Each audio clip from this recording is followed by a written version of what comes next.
Sit back, relax, and enjoy as Don Tony gives you news and reviews from AEW, NXT, and indie wrestling too.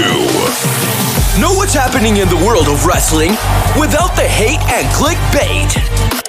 It's Wednesday night, Don-O-Mite.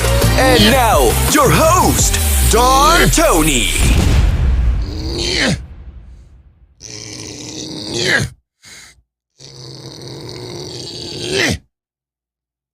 Things that I'd rather do than watch Brody fucking King wrestle. Pull my teeth out with a plier. Good evening, everybody. It is July 6th, 2022. We are 1 week away from Fyter Fest, the battle of we the people. How's everybody doing? Hope you had a great weekend, 4th of July holiday.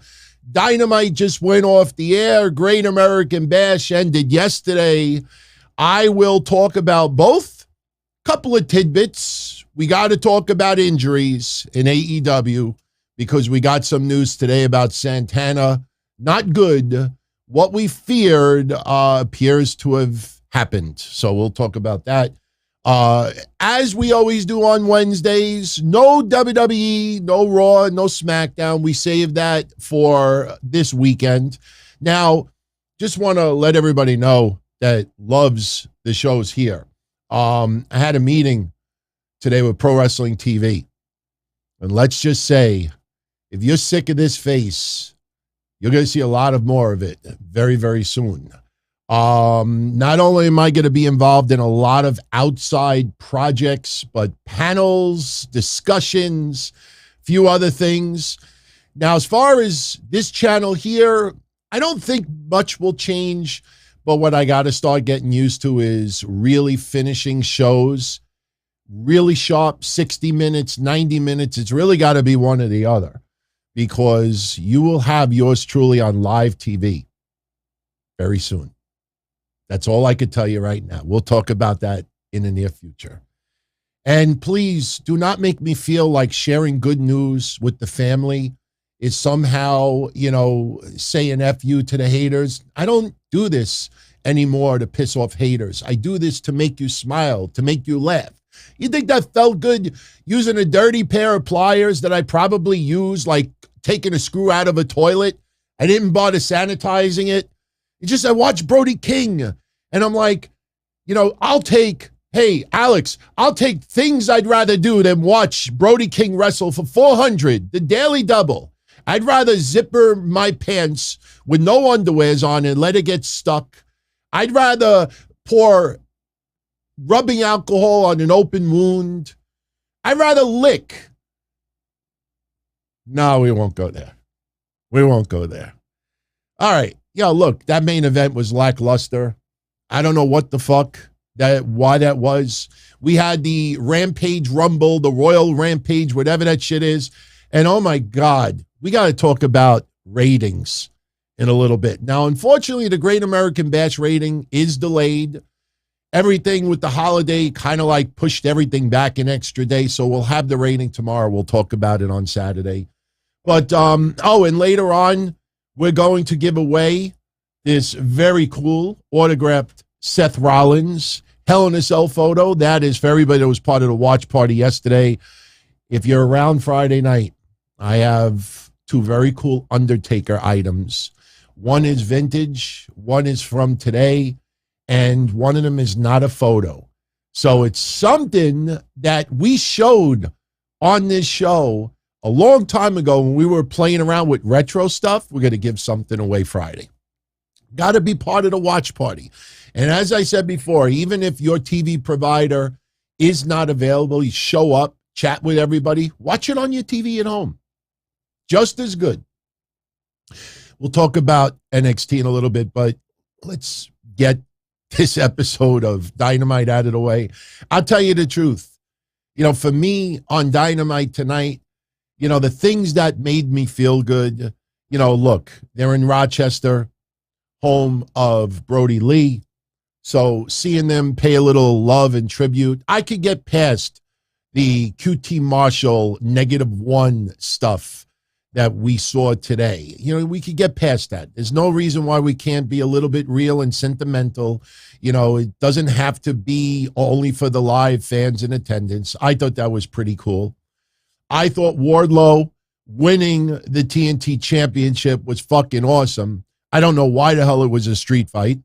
Did not feel like a street fight. Why? Because we got a one belt shot that he no-sold? That was not a street fight. That was fucking awful. What was not awful was friend of the family, Kevin Matthews, in the corner of America's top team. That is him holding that TNT championship. I go back watching Kevin Matthews wrestling up close and personal. Going back, my God, it's got to be what, 17 years? And for anybody that loved the old Don Tony wrestle crap indie manager stuff, you know, I had some physical interactions with Kevin Matthews. We'll revisit that one day, not today. You know, we want to stay focused on the topics at hand. So that made me feel good. You know what also made me feel good? Ruby Soho's awful fucking acting. You would think on a pre-recorded segment, they would have said, look, cut. Did you see this segment?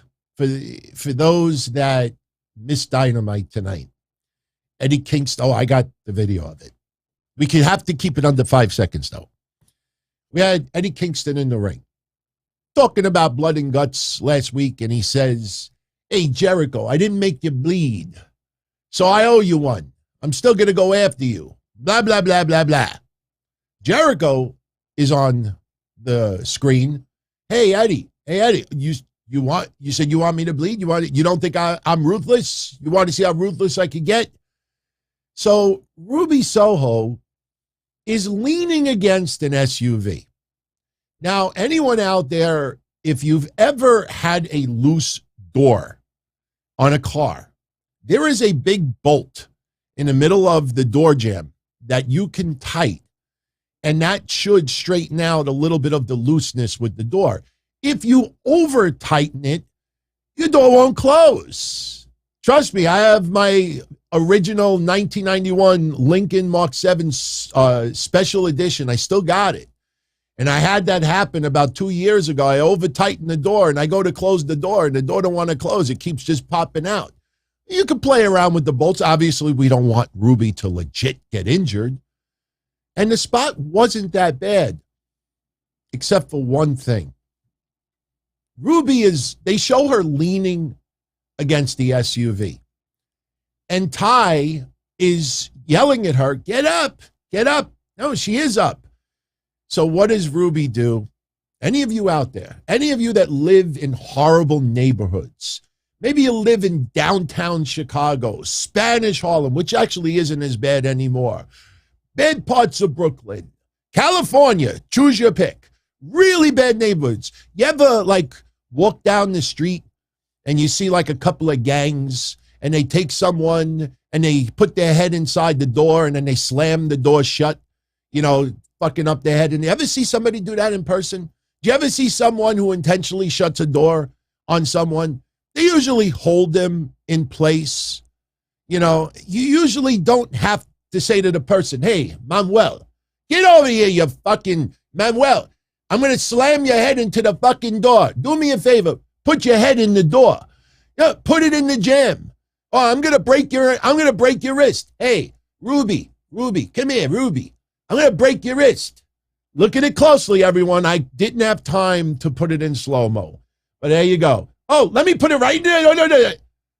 Did you see that? Look, let me put it right in the door. Oh, there you go. Now you can slam the door closed.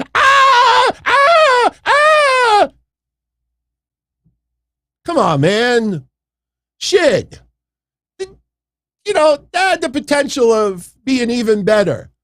And she's got her hand chilling on the door. Hey, Ruby, I'm going to slam you down. Put the hand in the door. Look, let me get myself in position. Oh, there you go. Look. No. My hand got crazy glued to the side of the door jamb. No. Fuck you. Awful. And everybody's out there, oh, Ruby might join the Blackpool Club. Good. Good. I want that. That was a dumb segment. Awful. Bush League. Trust me, when we were going to put Vinny DeGuido, remember Vinny DeGuido? We were going to close the hood, the trunk of my white Lincoln. You saw that video. We were going to close his head, and we threw him in the trunk instead, closed the trunk and drove away. That looked 10 times better. Remember that? Because we practiced it a couple of times. We did it like 2 times, and it sucked. The third time, I was like, hey, that's good. Come on, man. Seriously. By the way, I am becoming a fan of Chase University. I'm starting to like it, man.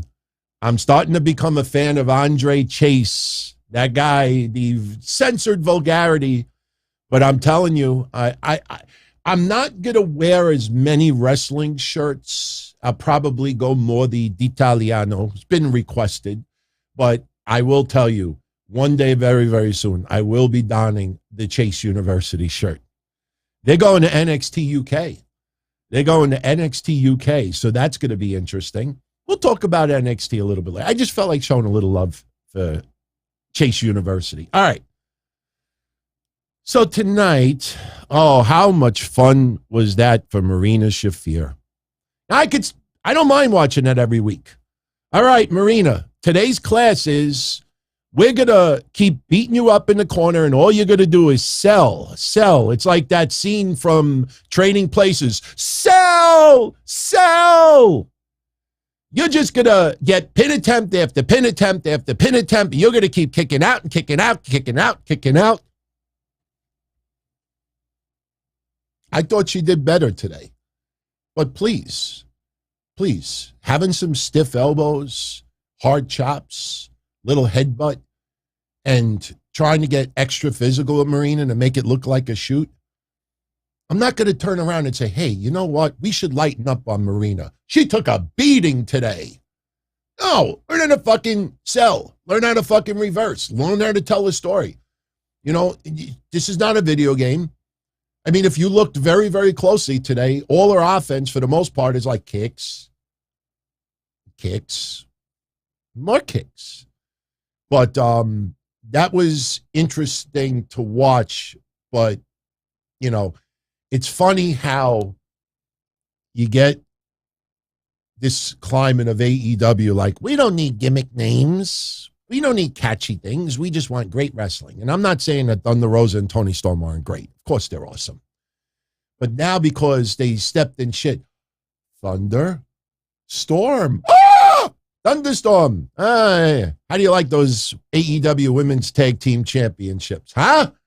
Thunderstorm. Wow, so creative.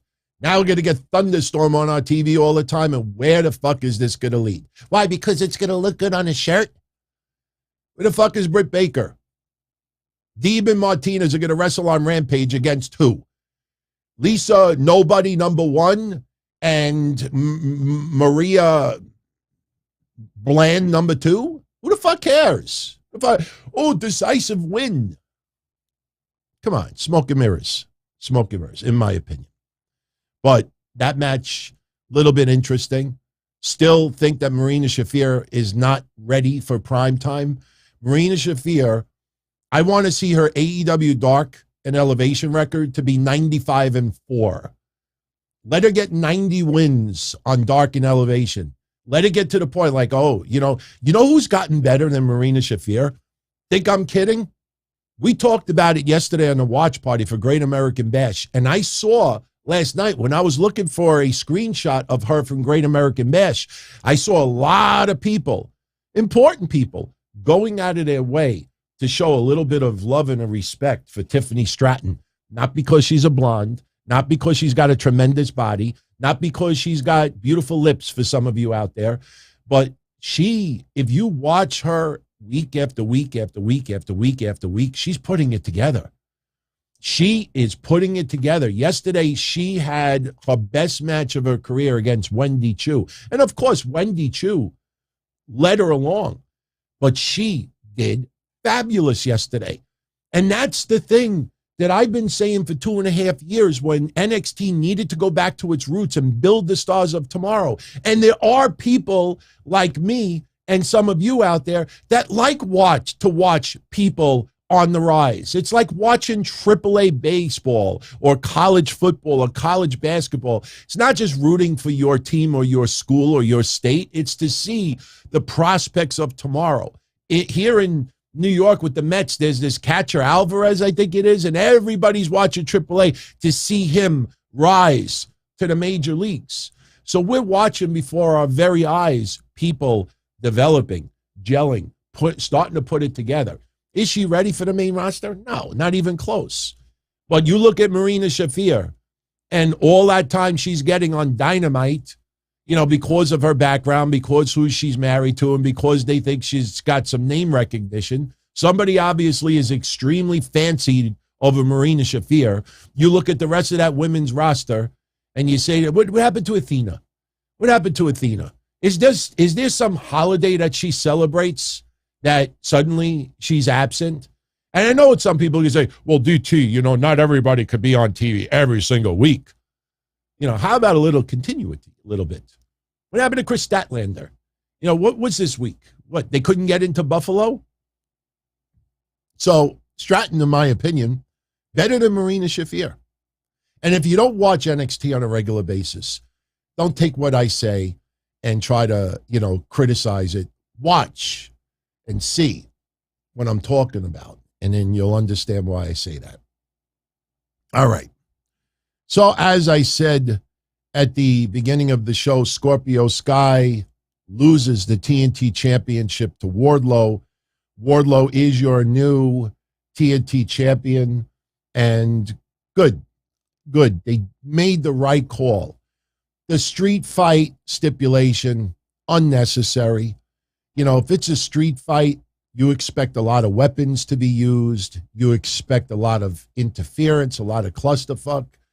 They had a whole army of people around ringside. And other than some of these MMA guys with these pussy kicks outside, I think Zach Gowen does better with his kicks. Other than that, there really was not much. This was not a street fight. It was totally unnecessary. They put street fight because they want to do a belt shot in front of the referee, and they don't fucking DQ anybody.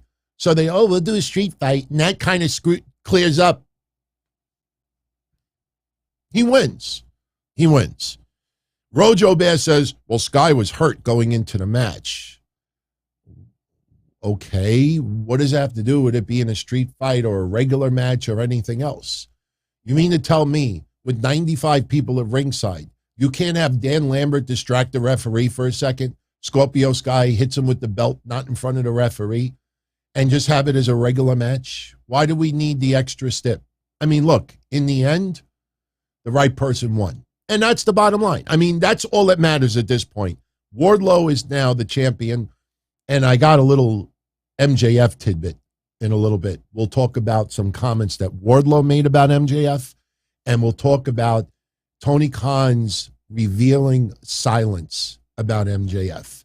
It's about time we repeat the obvious. Something we said weeks ago. Suddenly, nobody has sources about Sasha Banks or MJF. No, nothing. Zero. Zilch. They blew their load. They tried to manipulate it to put their little personal spin on it. And what ended up happening is nothing. And then they're like, hashtag, I don't want to be first. I want to be right. Yeah, that's the way you should go. All right. Moxley with a weird promo at the beginning of the show.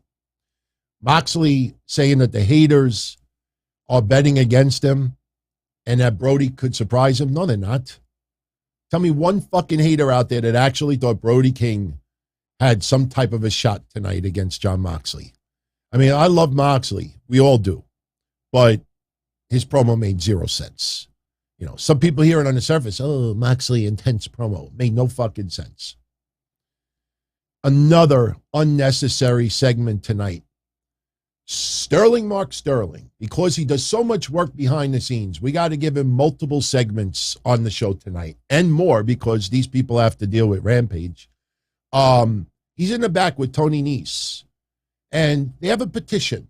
They want to get Swerve Strickland out of AEW because of his cheating and all this other stuff. Okay, totally unnecessary segment. Keith Lee shows up, and suddenly Swerve is nowhere to be around. Maybe he was taking a shit, but for some reason, Swerve didn't confront these guys at all tonight. But Keith Lee shows up, and he isn't interested in signing the petition, and neither are we. Later on in the night, Orange Cassidy is with Best Friends, and Mark Sterling suddenly has enough people signed it to get him out. We just need one more signature, just one more. Orange Cassidy, sign this petition, and Swerve is gone. Oh, no, I got to consult with my lawyer first. So the, the five-tool player, the guy that just plays old position. Oh, now I am a lawyer. I'm an attorney for Orange Cassidy. So now Orange Cassidy is going to fight Tony Nese on Rampage Friday. And if Orange Cassidy loses, he has to sign a petition and Swerve is gone. Imagine if WWE did that. Imagine if WWE, and I don't like comparing the two, but for all of these people who jerk off AEW, I don't mind showing love to AEW. I show love to AEW. I criticize AEW. I show love to AEW. But there's some people out there that do this to AEW. And you know what's worse? It's like one of those bondage videos. I don't want to be touched. You're going to be touched. I'm going to show this love to you. No. If we do bad things, tell us we do bad things. No, it's fucking awesome. Orange Cassidy, he's going to sign the contract. What am I, fucking 3? Tell me, seriously. This is fucking AEW. Oh, but it's 10,000. It's 900 rules. Blah, blah, blah. Am I fucking... Did I smoke like crazy weed tonight and not realize it? Maybe, you know what? Maybe it was the pliers. Maybe there was some toxic dirt on it or something, and now it's making me loony. That's what we have to... I got to do this watch party on Friday. What the fuck is writing this? Christian, cutting a promo in the ring with Luchasaurus. Now, as we said 2 weeks ago, now batting for MJF, biggest asshole on the roster, number 19, Christian Cage. Of course he's going to say some outrageous, over-the-top stuff. He is the current asshole of the company. So he's talking about last week. He says after Blood and Guts, everybody's still talking about him. Here comes Matt Hardy. Matt Hardy is suddenly friends with Jungle Boy. And Christian Cage says, you know what? I think you're proving that Jeff is the sober one in the family. Talked about Jeff. They talked about his sobriety. Oh my God. How could dare you? This is fucking entertainment. This is what they live for. People like, don't go there. Yeah, you go there. And then suddenly, does Michael Jordan, is he sick? I'm being serious for a minute. Is he sick? Did something happen? Did he get mugged in Chicago? I mean, does he have some type of an illness? Now, for some reason, every fucking time on TV with wrestling, I either hear Michael Jordan or Ring of Honor. Every time AEW says Ring of Honor on their shows, take a drink. I know Tony Khan owns Ring of Honor, but, when you get into the Rampage ratings and you keep stressing this Ring of Honor influence, soon you are going to be drawing access numbers. Soon you're seeing the decline already. I can't wait for Death Before Dishonor. No, I hope it does fabulous. I hope it knocks it out of the park, and I really mean that as a wrestling fan. But I am dying to see what kind of attendance it gets. I'm dying. Unless they booked a 1,000-seat building, which would be very smart. And if it only fills 1,000, nobody could say, it only drew 1,000. No, you say fucking thing sold out. That's smart. But I wonder, I got to look up the seating capacity for that building. Something tells me it's 1,000, maybe 1,500 at the most. I can't see them putting it in a 5,000 seat building. But Michael Jordan, look, I grew up on Michael Jordan. I'm a big fan of Michael Jordan. Shit, I got video of him playing in the Birmingham Barons or whatever it was when he was trying to make the Chicago White Sox team. You know, I have a lot of love for Michael Jordan.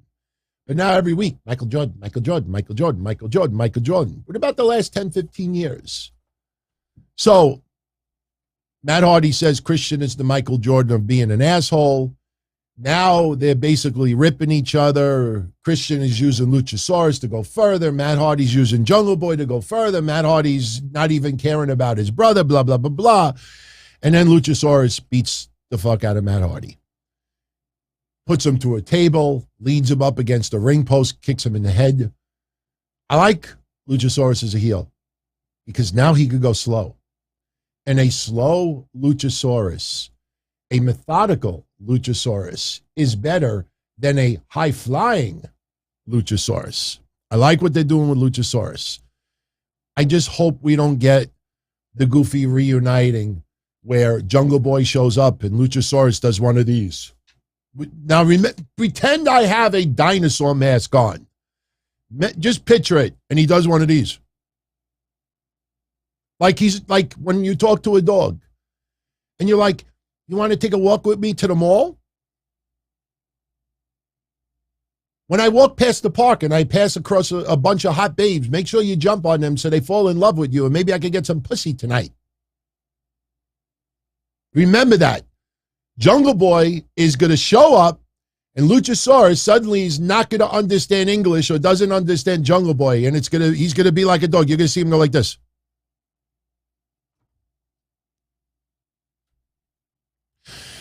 All right, next week, Claudio versus Jake Hager.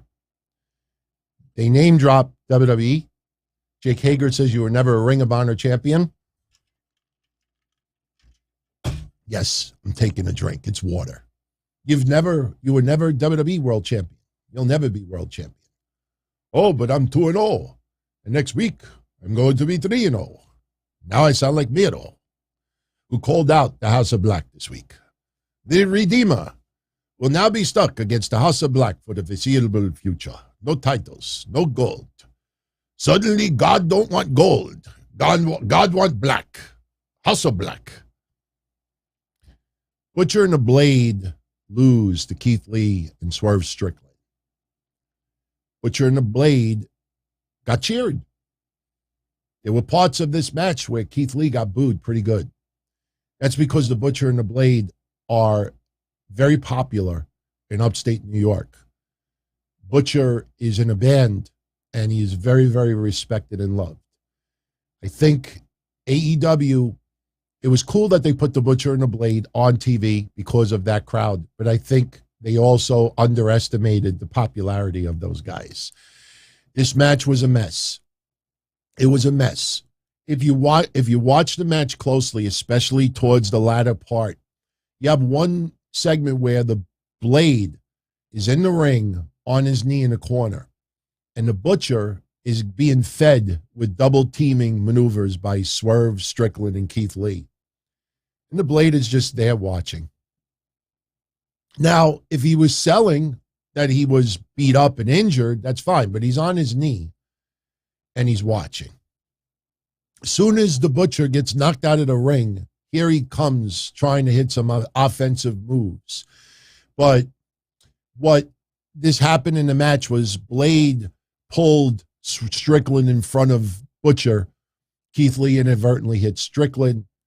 They're teasing a little bit this dissension. Some people thought Butcher and Blade were going to get the win over this. No, that wasn't the case. There was a 2 3/4 count where Keith Lee was late breaking up the pin and the crowd was chanting bullshit. But ultimately, they hit their finishing maneuver on the Blade. They get the win.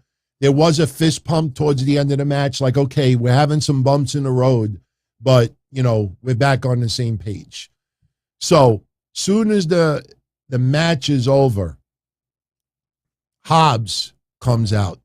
And once again, for a second week in a row, the AEW audience still doesn't know what Hobbs sounds like because he's screaming on the mic and there's no reaction at all. It was only until after he showed his face. Oh, it's Hobbs. Ah! And him and Ricky Starks, they throw shade at Keith Lee and Strickland. Hobbs called Swerve a trick-ass bitch. They pretty much are trying to issue the challenge that they're the best tag team, and here come the Young Bucks. Because the Young Bucks have no opponents right now. Fans want FTR. So that's what happens when you push yourself in the corner like that with FTR. They have every belt out there except for the AEW belts. Yeah, we've taken notice that for a very long time. FTR, AAA titles. Oh, good. Ring of Honor titles. Oh, good. Now IWGP. Oh, good. How's about AEW? No, we got to give it to the foundation. And I don't mean heart. So Young Bucks come out, and suddenly they want to fight next week in a triple threat match. So next week we get Hobbs and Starks versus Strickland and Lee versus the Young Bucks. Can you guess who's winning that fucking match? Crowd is chanting FTR loud. And did you hear the little sort of shot towards MJF? One of the Young Bucks, when the crowd was chanting FTR, one of them said, you know, we're better than them. And you know it, because that's MJF's line. I don't know if anybody picked up on that. Malachi Black cutting a promo on how Brody King is going to beat John Moxley later on because Brody King cannot talk. We had the Kingston interview and the Ruby Soho stuff I showed you earlier. We had the Dark Order segment. They're here to stay. Dark Order is forever. QT Marshall comes out. Are we going to cater to this -1 until he's 18 years old? Challenges -1 to a match.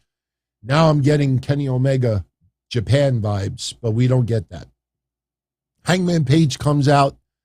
Crazy, crazy, crazy over with that crowd tonight. The most over guy on the roster tonight. He comes out, cleans house. Him and the Dark Order beat the crap out of QT Marshall. We think that -1 is going to hit the ring and pin QT Marshall, but they give the microphone the -1, and he says, no, I'll wait until I'm 18. I can't complain too much about that segment. It was mainly pay tribute to Brody and very beloved. And, 5 minutes like that, especially under the circumstances, I'm fine with it. No issues. Jim Ross joins hour 2. Roosh defeats Penta. Once again, it's almost like what they do with 10. Number 10, right? Where they turn the mask sideways and he can't see and he gets pinned. Now it's let's pull the mask off of Penta every time because now he's got to cover his face because that's more important, and it is, than, trying to kick out of, the move. Maybe Ray Fenix, we say Phoenix, but Excalibur's, Konosuke Takeshita. It's no longer, it's Konosuke Takeshita. Like, just fucking say it how we pronounce it. Konosuke Takeshita. But no, they don't want to say it like that because some people say, I'm going to go take a shita. A bullshita. That's a true story for you newer people out there. When I used to do work for USA Pro Wrestling, we had a wrestler do, an Arab gimmick. We were trying to come up with a name. And I said, why don't we call him Abul Shita? Abul, last name Shettah. Abul Shita. They didn't go with that. So I started using it on my early podcast. I would come out and say, I am Don Tony, a.k.a. Abul Shita. Mass Maniac comes up with Gandhi Rhea Akbar. Say that fast. Gandhi Rhea Akbar. It sounded like gonorrhea.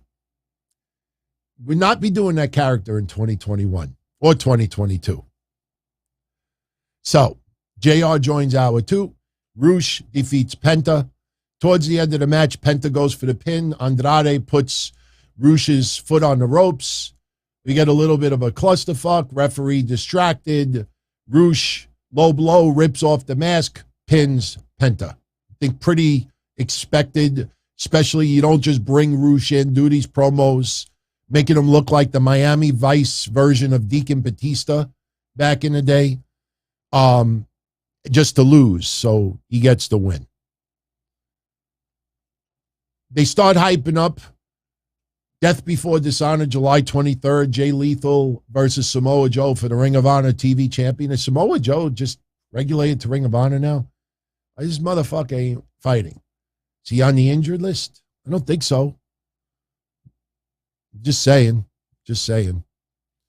Another worthless segment, as I said before, Tony Nese, Sterling Mark Sterling, Orange Cassidy, best friend. Oh, yeah. Now, soon, if I keep doing Danhausen, he'll sound Japanese. Oh, yeah. Oh, yeah. Oh, yeah.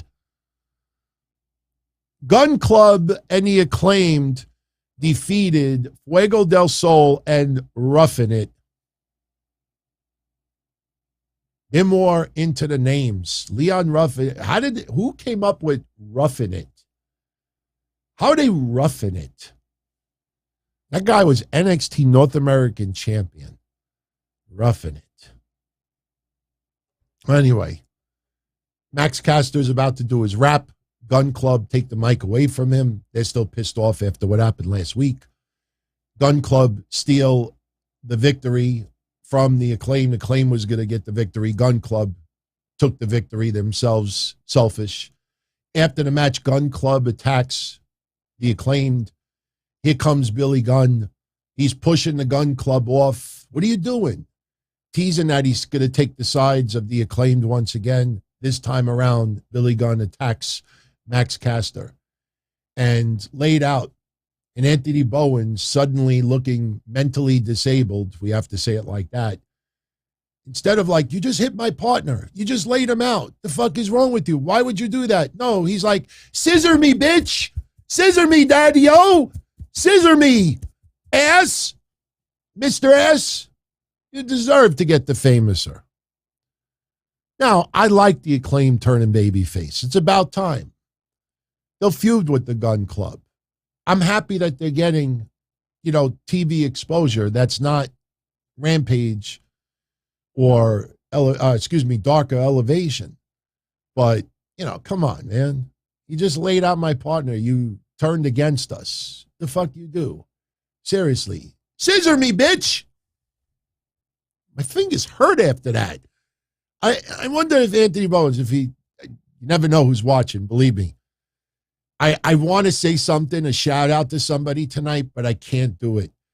But all I'm going to say is one of the greatest factions to appear in WWE programming in the last 15 years, member of that faction, I found out today, is a big, loyal supporter of this show. And it was during the meeting that we had earlier. They're like, oh, yeah, so-and-so loves your show. I'm like, good. All right, Thunderstorm over Marina Shafir and Nyla Rose. The baddies show up. We got an interim baddie. Stupid question, everyone. You think they could go this route with the baddies and Stokely as a little shot on John Laurinaitis? I'm not saying, but you see Stokely kind of like go to put his arm around Layla Gray, and she's like, get that fucking hand out of there. I wonder if they could do like a, shot at John Laurinaitis with Stokely. I'm not saying to be a pig, but maybe, he's like, hey, listen to me, you do what I do, you know what I mean? You'll be a baddie for life. I don't think Stokely would want to do something like that. So, main event, Jon Moxley beats Brody King.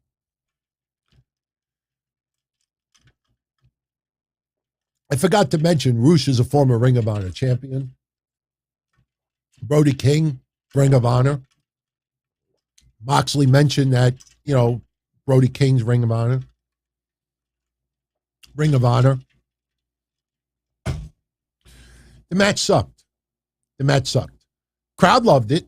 Hey, Jon Moxley's one of my favorites. If I go to a show and Moxley's going to wrestle, I'm getting to see someone I like. So, for the live fans, that was fine. For the main event, you did that Royal Rampage stuff for this guy, and then you get not only a predictable outcome, but you get like a lackluster match.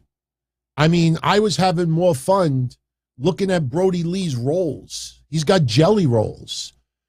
I mean, all he needs is a tribal cock on his face, and he could be Samoa Joe 2.0 from back in the day.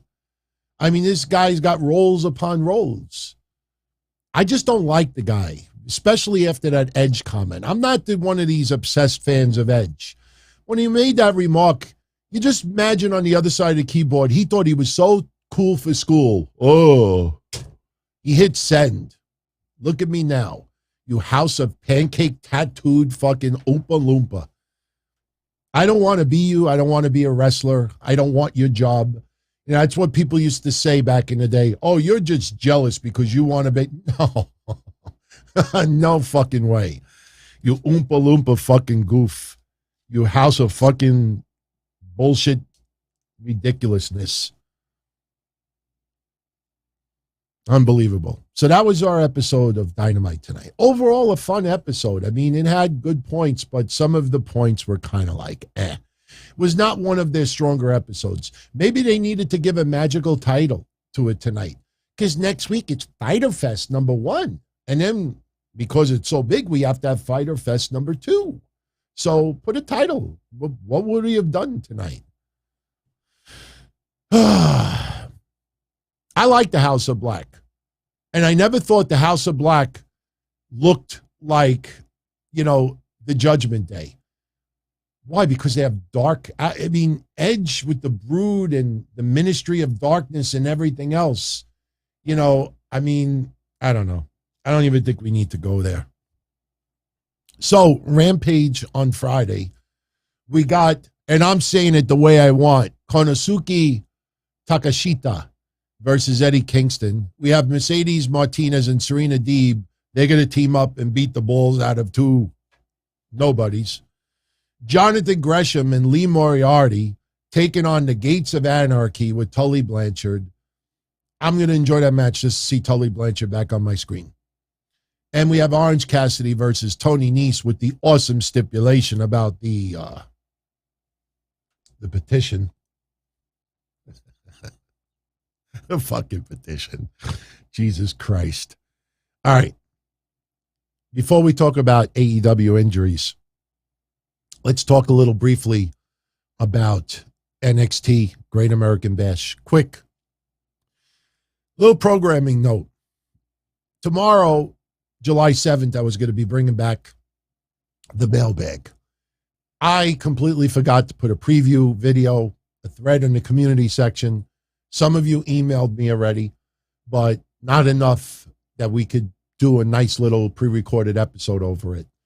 So we're going to do it next week, and I will have a video out very, very shortly. So if you want to send me an email, I know the email address is not perfectly centered. I'm not a perfect person, but July 14th will be your next mailbag, and, ask whatever.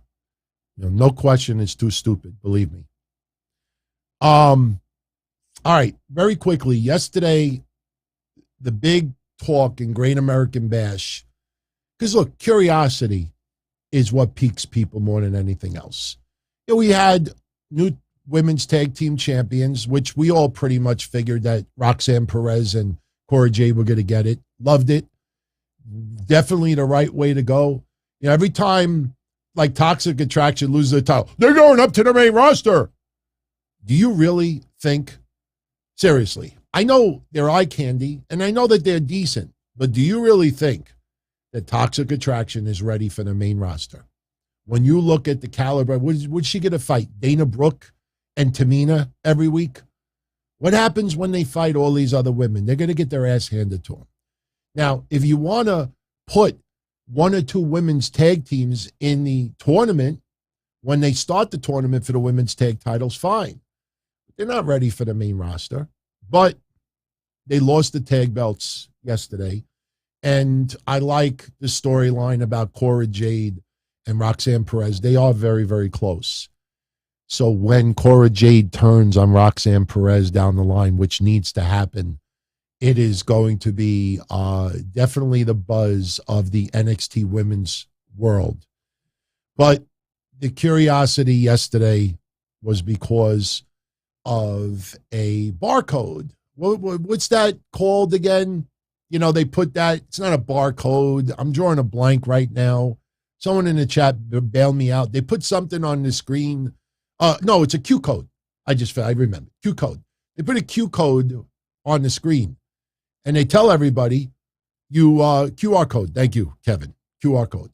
You put your cell phone on the, face it on the screen, and your camera picks up the QR code, and it bounces you over to a website or a page or whatever it is. So yesterday, WWE had a QR code, and I was too lazy to scan it. I should have done it right away, but after we did the watch party, I did it. And it brings you to a page on WWE.com, and all this says is 8, 10, 11. Now, some people think that's a date. Some people think it's the hours, times, and minutes. Some people think it's a math equation. Nobody seems to know what the hell this is. My only guess is yesterday they hyped up A-Kid. And it was interesting because last week's watch party, we were talking about A-Kid. And we said, where the fuck is A-Kid suddenly? Well, A-Kid is on his way back. And yesterday, during the Great American Bash, they showed a video. They didn't show the guy's face, but it sounded like A-Kid, and it is A-Kid. And basically, his character is, that he's a mastermind. Like math is, so he's going to come out and he's going to be like the Latino young 22-year-old infant. I don't know if that's his age, of Scott Steiner. Is he going to come out there and say, you have a 98% chance of 100% being this and 50, but you have 50% of a 90. I don't fucking care about numbers. We were watching that segment yesterday. It felt like the intro to the Twilight Zone. But the reason why I think the 8, 10, 11, and please, WWE, do not make this a 10, 10, 10 moment. It's coming. I hope it's not awful. But the reason why I think it has to do with A-Kid is because this other little screenshot with these random numbers and everything like that. So I don't know. We will see. But I think it may have to do with A-Kid. So it's not a date. Because look, August 10th is a Wednesday. I looked it up. Then I said, okay, maybe that's hours, minutes, and seconds. And then I'm like, wait a minute. If it was hours and minutes and seconds, it already went by because it showed up yesterday at like 9:30 in the evening. So this morning when I went up to pee, maybe that was the time that I was going to get up to pee because I did get up around 5:10 in the morning. I think I peed at the 8 hour, 10 minute, and 11 second mark after that clip aired. So I hope it's not something absolutely stupid, but we will see. Match results from yesterday. Tiffany Stratton over Wendy Chu. Once again, props to this woman for really, really starting to put it all together. She's not main roster ready yet, but man, you look at her work from 2 months ago to now, she's got confidence and she's putting it together, and people really took notice yesterday. Good for her. Trick Williams over Wes Lee. A little goofy. Trick Williams with the water bottle, like blows water, shoots a load of water in Wes Lee's face. We don't realize right away it's supposed to be rubbing alcohol. Steals a win. The Creed brothers over Roddy Strong and Damon Kemp to retain the NXT tag titles. The beginning of the end of Roddy Strong in Dynamite, and maybe more, as we've talked about before. That is already pretty much now in its final chapter. Cora Jade and Roxanne Perez winning the tag titles, beating Toxic Attraction. Carmelo Hayes retaining the NXT North American Championship against Grayson Waller, which was a fabulous match, man. Those two are on the, they're on the fast pace to come into the main roster. And Trick Williams, telling you, A lot of people are not focusing on Trick Williams. That guy's got it. That guy has it. I'm telling you, Trick Williams, when he goes to that main roster, it's going to be really interesting to see what they do with him. Braun Breaker retaining the NXT Championship over Cameron Grimes. After the match is over, JD McDonough, who we used to know as Jordan Devlin, some people think that he is kind of like Finn Balor. I see the similarities, the way he talks, the way he looks, his offense reminds me of a Finn Balor. I'm sure Jordan Devlin would rather be the first Jordan Devlin than the next Finn Balor. But that guy has some great offense to his repertoire. Let's see where it goes. I don't like the name because it's not a very easy name to spell. When you have to use multiple vowels together, I think O and U together, then you're like, is it O-U-G-H or is it Donna or is it Donna? You know, we don't have an Excalibur doing NXT where he's like, you know, stop saying Ray Phoenix. It's Ray Phoenix. Phoenix. Ray Phoenix. Not Kanasuki Takashita. It's Konosuke Toketsujira. Fuck you. Fuck you. Yeah, we could call him JD. Props to JD from New York, because I saw what he wrote yesterday. He's like, hey, I like that the fans were chanting JD when they went off the air. Now we need JD McDonough versus Don Tony D'Angelo. Make it happen, WWE. All right. A couple other tidbits from the Great American Bash yesterday. Apollo Crews with a really strange promo.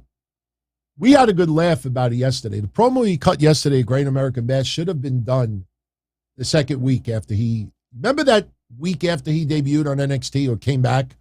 They showed him in the diner for 2 weeks. He should have cut this promo the week after. Because he comes out there and he says that his kids were so disappointed as what he was doing before that they stopped watching. But now since he's been in NXT, they watch every week. I'm like, watch what? You in the diner? Is there a problem? Is there a problem?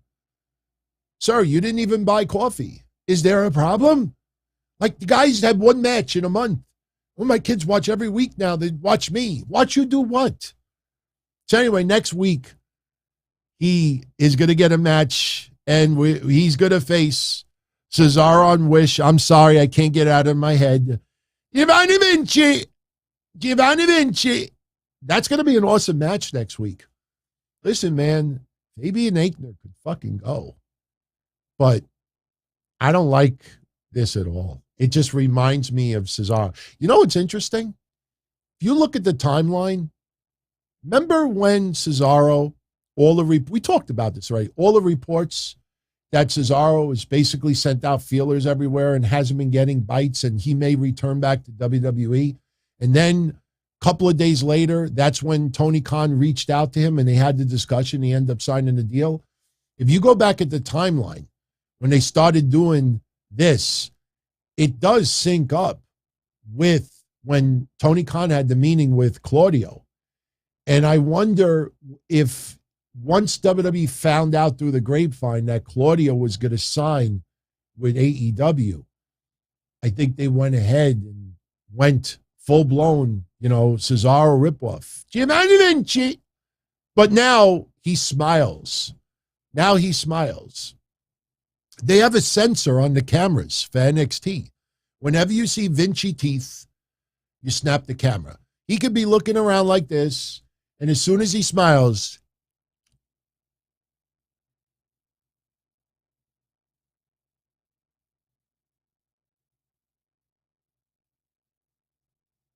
stop smiling.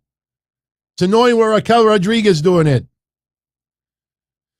All right. Andre Chase University is going to NXT UK.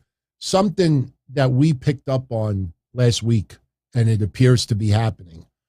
We said last week, do not be surprised if Pretty Deadly challenge Brooks and Jensen for the NXT UK tag titles. And it seems like Pretty Deadly and the NXT UK tag titles are going back to the UK. So if you enjoy Pretty Deadly on NXT American soil, start savoring it, because I think Pretty Deadly will be going back to the UK and they will be staying there after they get these titles back. That's what it kind of feels like. And as we said a few moments ago, after Braun Breaker beat Cameron Grimes, he was attacked by JD McDonough. That's to set up the next feud. Believe it or not, and Von Wagner and Solo Sikoa are going to be doing something. Okay, I'm fine with it. Next week, Roxanne Perez is going to cash in her opportunity from winning the breakout tournament. She's going to face Mandy Rose for the women's championship. And then next week, remember, we have Apollo Crews versus Giovanni Vinci. All right, let's start bringing this home. We are at 55. I'll probably spend another 25, 30 minutes with y'all. We'll try to get it exactly 90 minutes, do that little test tonight, because I am going to be going. See, the thing with live TV, and this is what they told me earlier today that I have to remember. I can't be like AEW tonight on Dynamite. Tony Khan says that if the match runs late, we're going to stay with it. Can't do that. When you're on live TV, if you have a time slot that's 90 minutes, I can't finish at 88 unless I have like a 2-minute montage. I'll probably have to prepare like little montages to fill in a minute or two if I ever need it. And I can't turn around and say, oh, give me 5 minutes more. No, if they have someone else coming on live right after me, I can't say, give me some extra minutes. So, all right. Yeah, and you know what? We got to show Roxanne Perez and Cora Jade at least once with these titles, right? So very, very cool. Very cool. All right. As I said earlier, the ratings for Great American Bash are delayed because of the 4th of July holiday. But I got to share something with you. I thought I was in Bizarro Land again with Rampage and ratings. And I will keep saying 7 p.m. time slot, Tony Khan, 7 p.m. Friday night, get that time slot for Rampage. Your numbers will go up substantially. I would argue that they would go up at least 50% in a matter of 2-3 weeks. I'm telling you. So this is the graphic that a lot of people are using this week about Rampage's ratings. Okay. And I love Brandon Thurston. Guy is an analyst king. But I even read what he said, and I'm like, man, they try to be straight down the middle, and they'll do it for a couple of weeks, and then they hit you with a doozy. So a lot of websites reported this week. Get this. SmackDown was ranked number 2. Okay, SmackDown did 2.2 million viewers. SmackDown was ranked number 2. The title everybody's reporting on the websites is Rampage brings its highest viewership since April, ranks number 3 for the day on cable. Okay. SmackDown was number 2, and it did 2.2 million. Rampage was number 3. My God, what number did Rampage score? They were 1 notch away from SmackDown. The exact title is AEW Rampage brings in highest viewership since April, ranks number 3 for the day on cable. That is the exact statement that everybody's writing. I go on Brandon Thurston to get it, and it gets worse. This is what Brandon Thurston says. Listen to this closely. I love you, Brandon. I got to call you out on this.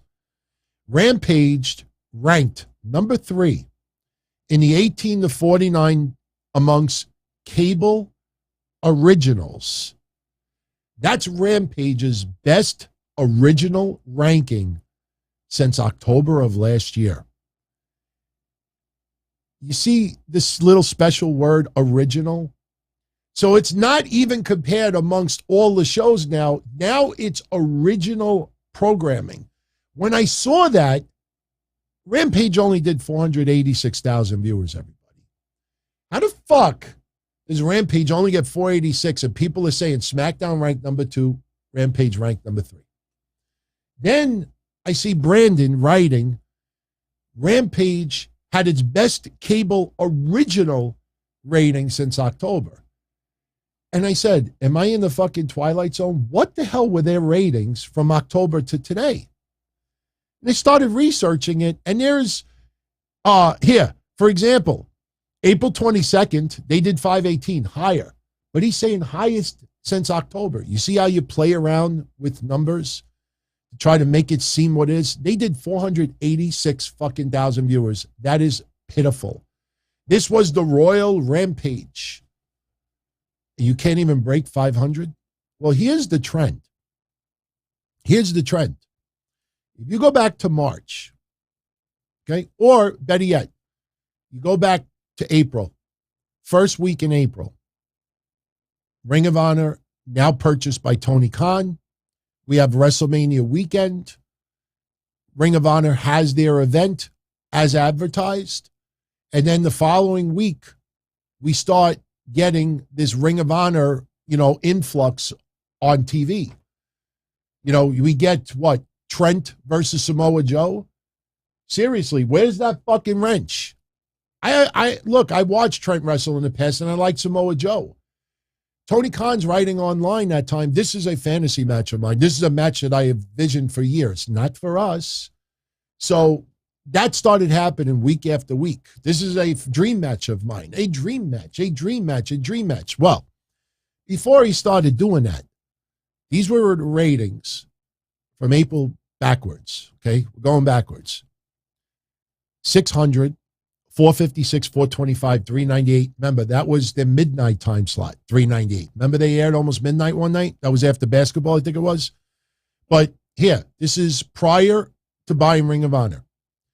This is Rampage, 526, 545, 473, 471, 549, 540, 601, 594, 526, 588, 453, which was New Year's Eve. So a lot of people were out. That Saturday, which was Christmas, 589, 571, 503, 499, 431, 556, 515, 599, 623, 533, 578, 502. Do you see how many ratings I just told you that were higher than this past Friday's Rampage? The fuck do you tell me? Best original rating since October? Who you fooling? Who you fooling? Look at the ratings since he started putting the Ring of Honor influence on TV. 518, 464, 292, 340, 410, 341, 475, 476, 331, 422, 486. Their rating of 486 from Friday is pretty identical to their June 10th rating, which was 476. It was only off by 10,000 viewers. Their 18 to 49 demographic Friday was the same as June 10th. What you are seeing is that now June 10th, June 3rd, and Friday all had the same demo, and we're in 10,000 viewers of each other. The new norm for AEW is right around 450. So don't say to me, this is the best since October, because these numbers have gone down pathetically. I don't like comparing demos, but do we see the sneakiness of it? For many weeks, Rampage had to air in wacky time slots because of sports. Trust me, I did the Rampage watch parties. So they had wacky time zones. So now you're in its regular time slot, and now they're saying, oh, best of this and that. And of course, because for numerous weeks it had a shitty time slot. So that is the ridiculousness of what we saw today about the Rampage rating. Now, I also want to talk about this. Yeah, my Photoshop is getting a little better. My thumbnails are getting a little better. Undisputed injuries. The undisputed injuries. We found out that Santana's knee injury is as bad as we, unfortunately, were worried. He blew out his knee, and the early reports is that he's going to need surgery, and Santana will be out until 2023. I don't know how you could have prevented that injury last week on Blood and Guts. So, in defense of AEW and in defense of Santana, it was just the way he landed on his leg. Look, I think about Vince that time when he walked down the ring and tore both of his fucking quads. How do you do that? I could see tearing one. How do you tear both? Like you tear one side and your other quad is like, oh yeah, you think you're good? Watch this. And he tears both. How do you do that? So anyway, Santana unfortunately blew out his knee. Tony Khan, doesn't know how to professionally really say these things. So, he's like, oh yeah, unfortunately he's going to be out for an extended period of time and this and that. So unfortunately Santana is out. So now when you really start looking at these injuries, we have CM Punk out. Now the good thing is CM Punk, believe it or not, I expect him back on TV within 2 weeks. Might be a commentary position, might come out there to cut a promo. But CM Punk is not going to be out as long as people think. He's already been out for a good month. And, the prognosis was 3, maybe 4 months. So you wait 2-3 weeks, you bring him back on TV, you're already halfway home. And if he comes out there, does commentary, cuts a promo, this and that, some people, they set up storylines or they set up matches. I mean, look what's been going on with Jay Lethal and Samoa Joe. There's been these challenges for 9 fucking weeks with all this shit going on. And a match doesn't even happen for another, 3 weeks? Pretty much 2.5 weeks. So Punk is out. Adam Cole, unfortunately, we talked about this Monday, his concussion is so concerning that he had to miss even going on video from his house. The lights, headaches, nauseousness. So Adam Cole, as I said on Monday, we say an extra prayer for him because his concussion is a little bit worse than people realize. And with concussions, you never know, man. You look at what happened with Bret Hart that time, and I'm not putting this in the Bret Hart category, but trust me, when we saw Goldberg hit the mule kick on Bret Hart at that time, we had no idea how bad that was. We knew he was going to be out for a little bit, but no one ever thought that that was career ending. I'm not trying to clickbait or tease that it's career ending for Adam Cole. I'm not saying that at all. Not even a drop. All I'm saying is that you can't assume that, he'll be back. We just got to hope that he's okay. Bobby Fish has been out with an ankle injury. Bryan Danielson is out. Buddy Matthews is out. As I said, Santana will be out for the foreseeable future. Darius Martin is out of action. Jungle Boy has been out of action. Kenny Omega, and he's now getting back in the press. I expect him to be back soon. But when he makes the comments that another serious injury and he's done, that could be. Kyle O'Reilly is out of action and maybe out longer than you think. Lee Johnson out of action. Layla Hirsch, torn ACL? She ain't back until next year. Red Velvet out of action. Sky Blue out of action. And there's even other names that we haven't even brought up. I mean, Kip Sabian, every week he's got bag over the head syndrome. Like he shows up with a bag over the head. I mean, is this guy ever going to wrestle again? Not saying that I want him on my TV, but what's going on with him? You think of Jeff Hardy with his addiction. We just got Anthony Bowen's back. So, there is a lot of injuries, and I don't know what you can do to prevent them, because the very popular comment that a lot of people have been saying online about the AEW injuries is these guys are too reckless in what they do. And honestly, when I first heard that, I said, yeah, AEW does not pull these guys back. They do not tell them, look, we want to prolong your career. You can't do this. You can't do that. You can't do this. That's why if you see WWE, and we always use Ricochet as a great example. Ricochet, my God, half of his insane moves we never get to see on WWE television. They don't want to do it because it's such an elevated risk for injury. But I started looking back at some of these injuries. You know, Britt Baker was out for a little while. You had some, Chris Statlander, I think, was out for a little while. We've had people out with injuries.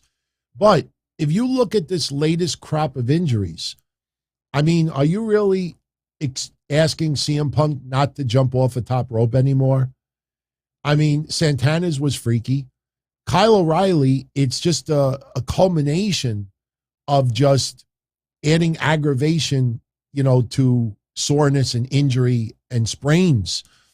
But if you actually look at each person's injury, you really cannot look, for the most part, at a particular spot where somebody says, what an idiot. Like, we fear that that's going to happen to Sammy Guevara. It happened with Ray Phoenix. Ray Phoenix. Every time I hear that, I think of fennel. Want some fennel? Ray Phoenix. But in the case of a lot of these guys, they didn't do a stupid move where you're like, you see, you deserve it. You see, you idiot, you fucking tried to do something you shouldn't have and you got hurt. Jeff Hardy had bumps and bruises from doing the stupid dives that wasn't necessary. But with a lot of these wrestlers who were out with injuries, they didn't do any stupid move. Because trust me, if they did a dumb move which led to their injury, AEW botches would be all over it. So when people write the passionate, like, AEW really needs to care about their wrestlers a little bit more, they really need to reel these people back, what does that even mean? So, it's bad luck, but with a lot of these wrestlers, as they go older and as they've been in the ring for a lot longer, you know, Miro, look how long Miro was out with an injury. So, you know, they have to start. Not everybody needs an 18-minute match. Not everybody needs a 12-minute match, a 13-minute match, a 20-minute match. Not everything has to be totally competitive. I mean, Wardlow is kind of the exception to the rule right now, but they got to start utilizing some of these guys where if they're going to get a couple of wins, let it happen in 3 minutes, 4 minutes. You know, because believe it or not, you know, it's like a car has 100,000 miles on it. Sure, you probably could drive long distance and open it up and do 90 the whole trip. But the more you do that, after 100,000 miles, you're running more of a risk. The body just physically can't take it. You know, and if you notice, and I've noticed it, a lot of these injuries that have happened has been the result of multiple matches in a very short period of time and long matches.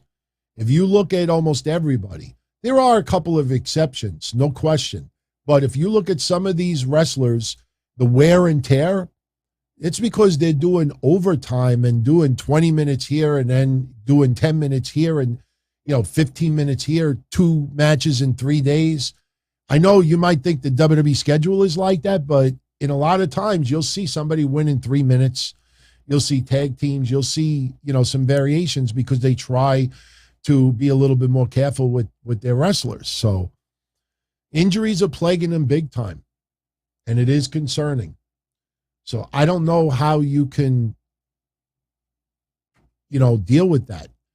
But, we always say AEW's roster is too big. Here's where a case where it probably is a good thing that it was too big. Otherwise, we probably would see more of the elevation talent on Dynamite and Rampage. So might see Roughing It on a weekly basis. So, all right. We are at 74 minutes. Got one more important topic to talk about. MJF, Wardlow, Tony Khan.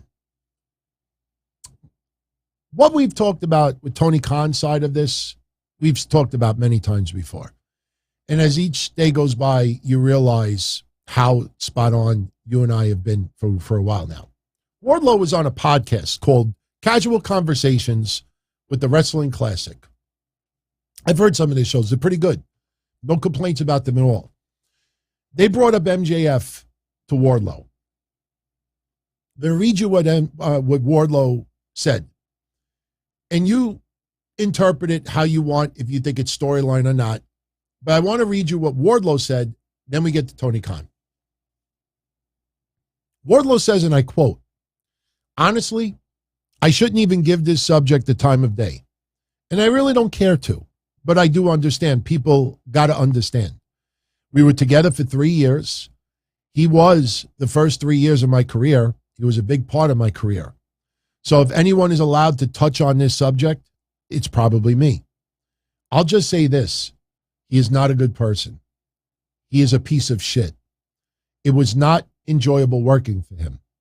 He put me through more stress than anything, and his behavior inside the business and outside the business is totally unacceptable." Kind of sounds storyline to me, doesn't it? Kind of sounds like talking on both sides of your mouth. And I'm not saying Wardlow did anything wrong, but the reason why I still believe this is 150% storyline. Remember that night we did the Don Tony show? We were live, and people were telling me, hey, at the Fan Fest tonight, MJF booked a flight back home. And I said, storyline. I said, yeah, he's loose cannon. He didn't show up at the thing. Yeah, loose cannon. Asshole. Loose cannon. Loose cannon. Loose cannon.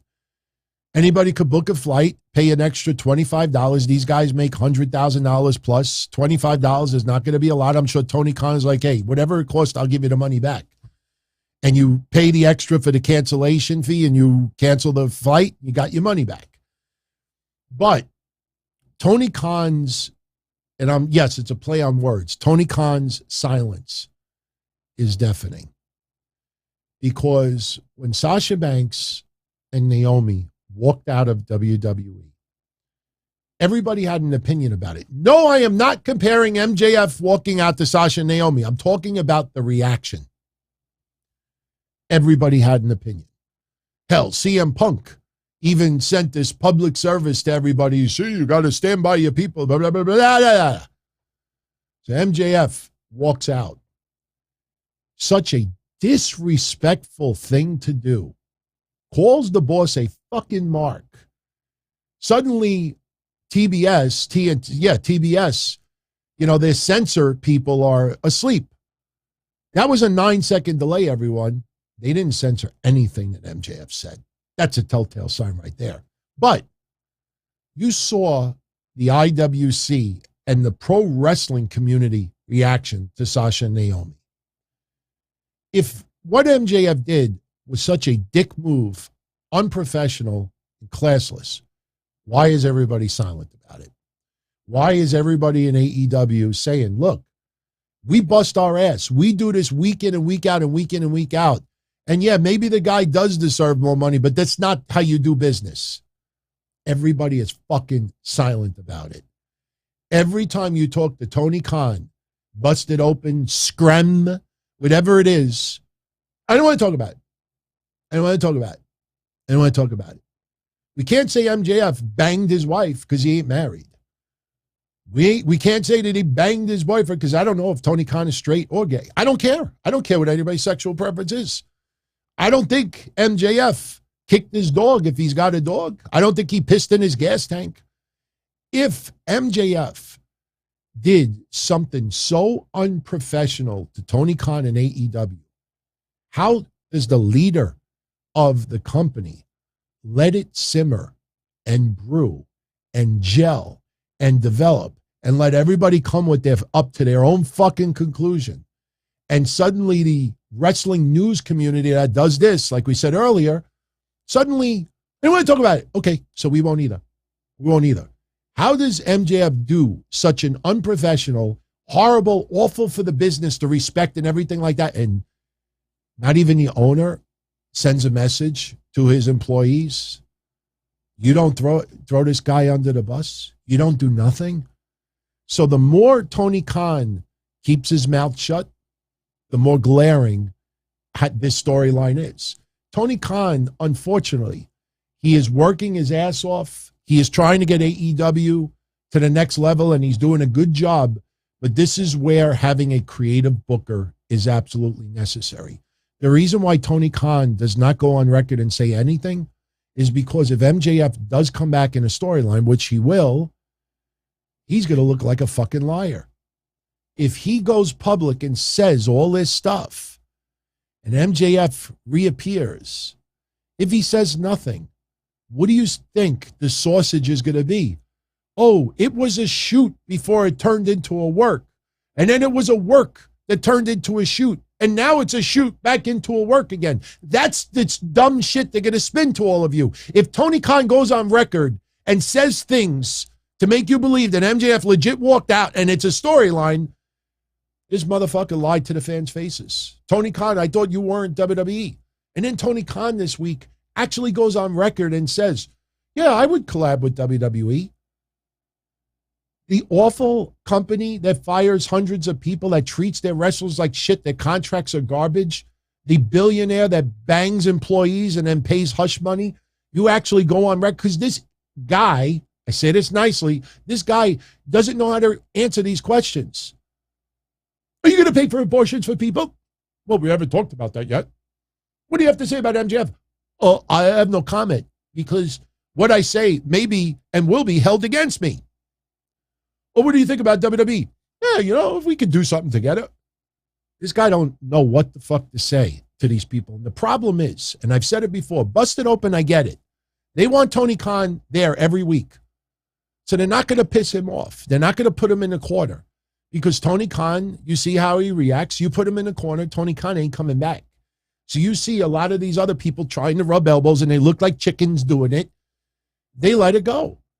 So the more, Tony Khan, the more you keep your mouth shut about the MJF, the more obvious this is total storyline. And that's fine with me. That's fine with me. But please don't everybody throw in my face, hey, Tony Khan, MJF is shoot. Blah, blah, blah. Every time I hear it was a shoot before it was a work, wasn't it John Kerry that said, I voted for this before I didn't. I didn't vote for this before I did. Awful. Awful. This guy needs a creative booker. He needs someone that should be answering these questions, not him. Because he looks like a fool half the time he does it. And I'm just being straight out honest about it. So, with that said, one more. I'm mad. I'm mad because I didn't take the photo. I took a picture of Marko Stunt. That stupid motherfucker. Oh, we got to give away a photo. Let's give away the photo first, and then we'll talk about Marko Stunt for a second. All right, very quickly. Somebody from the watch party is going to win this Seth Rollins Hell in a Cell signed photo. The match he had with Cody. Very, very cool.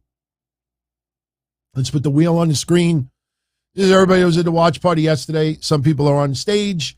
Some people, unfortunately, a little cutesy. Some people had some technical difficulties. I still put them on the wheel. But some people, they clicked on the stage, and then I noticed someone's on there for like 7 minutes, didn't say a damn word, so I had to remove them politely. All right, who's going to win? Let's look. Who's getting it? Who's getting it? Who gets the Seth Rollins signed photo? Please don't let it fall in the line. Oh, who is that? Nano71 something. Nano, hold on. Nano712. Congrats, Nano712. Look, I don't mind repeat winners, but Nano never won before. So Nano, if you want your prize, you got to claim it.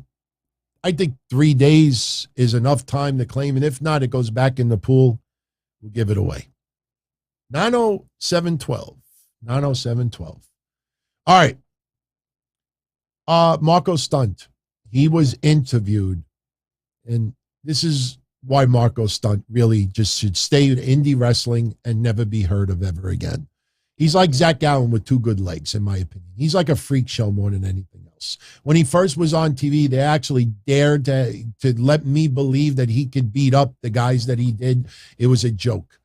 But I commend him working as hard as he does to try to make it. I will not take that away from him. But he actually, when asked about Christian, mentioning his name last week. Remember with Luchasaurus? 2 weeks ago. Remember when he said to Luchasaurus, remember Marko? That's what Christian said to Luchasaurus. Remember Marko? Look what happened to Marko. Well, Marko Stunt was asked about that. Now, Christian is a Hall of Famer. Christian is obviously one of the greatest at what he does. He is shining right now and just getting his character that much even more over. The guy is spectacular. Everybody's buzzing about him. So leave it to this fucking goof, this 95-pound goof, to say he thought what Christian said was lame. This is not a babyface throwing shade at a heel. Marko Stunt thinks because he's not in AEW anymore, get my name out of your mouth. Marko should be grateful that his name was mentioned in a very high-profile storyline right now. That guy is a bitter bitch, and he actually called it lame. That's why Marko Stunt, he's got a lot of learning to do about storyline and psychology. Look at Jake Hager today. Name drop in WWE. I had no problem with it because what his point was, look, you were in Ring of Honor. You're not a heavyweight champion. You were in WWE. You're not a heavyweight champion. You're not going to be a heavyweight champion. Yeah, look at what I did. So, yeah, it adds to the realism. Luchasaurus, look what happened to Marko. You goof, Marko Stunt. You got to think before you say things sometimes. This was not a babyface throwing shade. So, I'm not going to read 4 paragraphs of what he said. He called it lame. So, all right. We are out of time. I am going to start closing this out. So, for my channel members, my elite channel members, La Nostra Familia, I put up yesterday's Patreon show. It was a lot of fun, a lot of convo that actually didn't have to do with wrestling. If you want to check that out for the YouTube channel members, it is up for La Nostra Familia. This Saturday, I will be back for the Don Tony Show at 8 o'clock. Before we go, I definitely wanted to shout out Dear Faye. Thank you very much. And he gave me a nice, generous super chat and a shout out for what I had said earlier. Thank you very much for that, Near. I really do appreciate it. And Ramchan, thank you for reminding me. I didn't forget. One other thing. Go to the community section. There is a poll up right now. We're going to have a morning show on the weekends. The question is it going to be Saturday morning or Sunday morning? Right now, I think Saturday is well into the lead, but a lot of you still haven't voted, so that could change very quickly. If we do Saturday mornings, I'm guessing maybe 10 a.m. Eastern, 11 a.m. Eastern. And the reason why we're doing a morning show is because a lot of our international friends can't tune into the shows because right now it's like 5 a.m. where they live. So by doing a Saturday morning show or a Sunday morning show, a lot of our international friends can tune in live and it'd be a reasonable time. And a lot of people seem to miss the Saturday morning cartoons and the Saturday morning pro wrestling, WWF superstars and all that. So this will be happening, I would say, within the next 2 weeks. Maybe we'll rotate to start. And if it really, starts getting fire and momentum, then we'll keep Saturday mornings. So maybe we'll do Saturday morning 1 week, the next week Saturday evening, the week after Saturday morning, maybe we'll rotate. But so that's pretty much it. So guys, gals, it's been fun. We are at exactly 90 minutes, which is really what I had to do tonight. And definitely post your comments, any questions that I didn't get a chance to answer, post it in the comment section. I promise you I will answer them all. So on the way out, throw that thumbs up if you enjoyed tonight's show. I will be gargling my mouth with mouthwash right after this show because I am kind of fearing there was legitimate germs on that pliers. And let me know what you thought about tonight's show, Great American Bash, and anything that's come out of it. So be well, everybody. Much love as always, and I'll see you all soon. Good night. As far back as I can remember, I always wanted to be a podcaster. For me to live any other way was nuts. To me, those goody-good people who worked shitty jobs for bum paychecks and took the subway to work every day and worried about their bills were dead. I mean, they were suckers. They had no balls. If I wanted something, I just took it. I ran everything. I paid the bills. I paid the host. I even paid the masked maniac. Everybody had their hands out. Everything was for the taking. We always called each other good fellas. You would always hear from somebody. You're gonna like Don Tony. He's all right. He's a good fella. He's one of us. But if you're part of my crew, nobody ever tells you they're gonna get rid of you. It doesn't happen that way. There weren't any arguments or curses like in the movies. See, your haters come with smiles. They come as your friends, the people who've claimed they care the most for your life. And now that's all over. And that's the best part. Today everything is different. There's lots of action. I don't have to wait around for everything like everyone else. Oh, I didn't get the vaccine? Fuck you, vaccine me. Oh, your delivery guy has COVID? Fuck you, feed me. Right after I moved here, I ordered egg noodles and ketchup, and I got spaghetti with meat sauce. I'm no longer an average nobody, while they get to live the rest of their lives like a bunch of schnooks.